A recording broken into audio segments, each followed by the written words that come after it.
Honey trap के मामलों ने कर्नाटक के कई नेता और मंत्रियों के नाम सामने आए हैं। हर कोई सोच रहा है कि वो मंत्री कौन है और आखिर किसने मंत्री को हनी ट्रैप में फंसाने की कोशिश की है। दोस्तों, आरोप यहां भाजपा और कांग्रेस के नेताओं के बीच लगाए जा रहे हैं। भाजपा के नेता कांग्रेस को टारगेट करने की कोशिश कर रहे हैं और कांग्रेस के नेता इस पूरे मामले में प्रज्वल रेवन्ना वाला केस वापस सामने लेकर आ रहे हैं और भाजपा को आईना दिखाने का काम कर रहे हैं। प्रज्वल रेवन्ना का केस किसी से नहीं छिपा है। देश भर में इस केस की सुर्खियां बनी थी।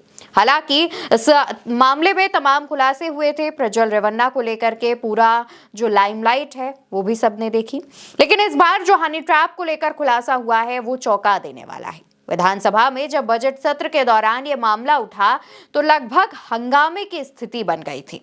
भाजपा और कांग्रेस के विधायकों के बीच बयानबाजियां देखने को मिली। शुरुआत की थी भाजपा विधायक बसनगौड़ा पाटिल यत्नाल ने। दोस्तों, भाजपा विधायक बसनगौड़ा पाटिल यत्नाल ने बड़ा बयान दिया और कहा, कर्नाटक में जो सत्ता यानी कांग्रेस में है वो अपने भविष्य के बारे में सोचते हैं, अपने परिवार के भविष्य के बारे में सोचते हैं। उन्हें अगला मुखिया बनना चाहिए या कुछ और।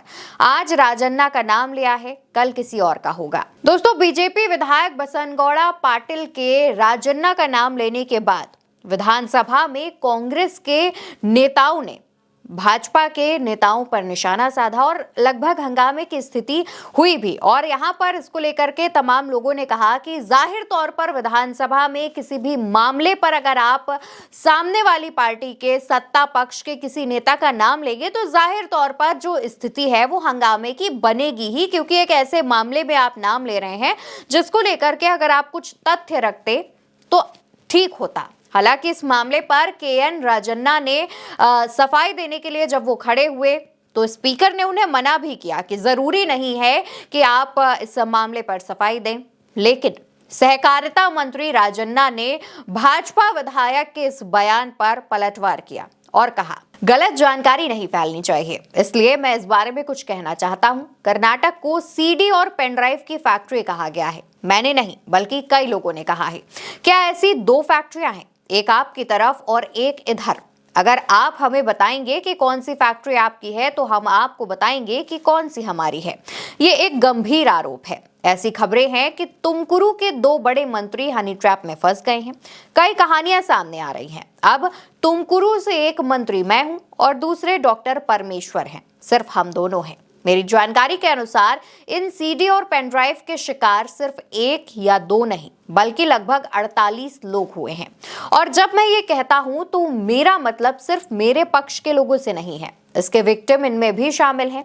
ये एक अलग सवाल है कि इसको सपोर्ट करने वाले लोग भी दोनों तरफ मौजूद हैं। तो दोस्तों, कांग्रेस के जो सहकारिता मंत्री हैं राजन्ना, उन्होंने साफ साफ भाजपा के विधायक के आरोपों पर यह कहा कि कर्नाटक जिस तरीके से पेनड्राइव और सीडीओ की फैक्ट्री बनता जा रहा है उसमें दोनों तरफ लोग शामिल हैं। उन्होंने इनडायरेक्टली बिना किसी का नाम लिया और बेहद मैच्योरिटी के साथ इस सिचुएशन को संभाला और कहा कि अगर आप अपने तरफ का नाम बताएंगे, अपनी तरफ की फैक्ट्री का नाम बताएंगे तो हो सकता है कि हम भी अपनी तरफ की फैक्ट्री का नाम बताएं। फैक्ट्री से यहाँ पर उनका मतलब पेन ड्राइव और सीडी का निर्माण करने वाली फैक्ट्रियों से था।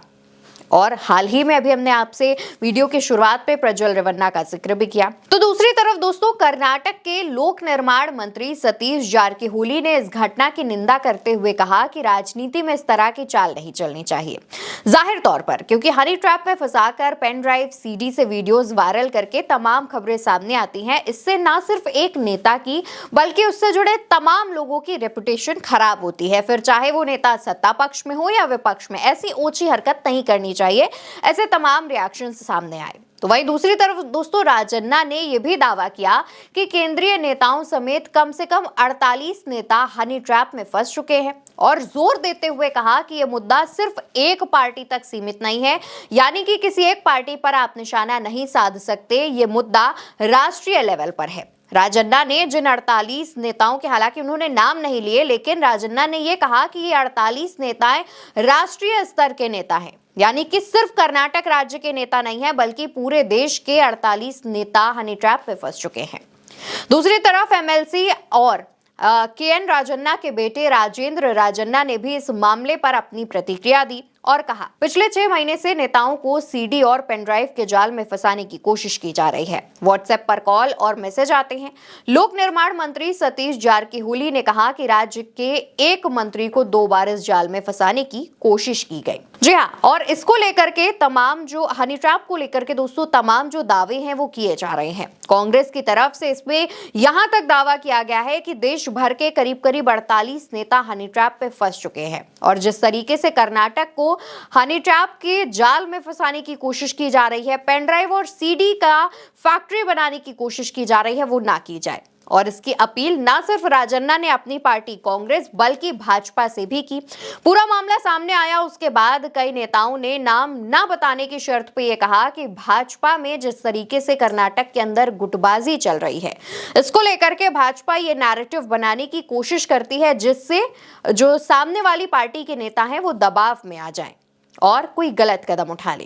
हालांकि दोस्तों ये खबर जब से सामने आई है उसके बाद से ही तमाम अटकलें लगाई जा रही हैं, लेकिन इस पर आपका क्या कहना है, आपका क्या रिएक्शन है, उसका जवाब कमेंट बॉक्स में दीजिएगा और चैनल को याद से सब्सक्राइब करिएगा।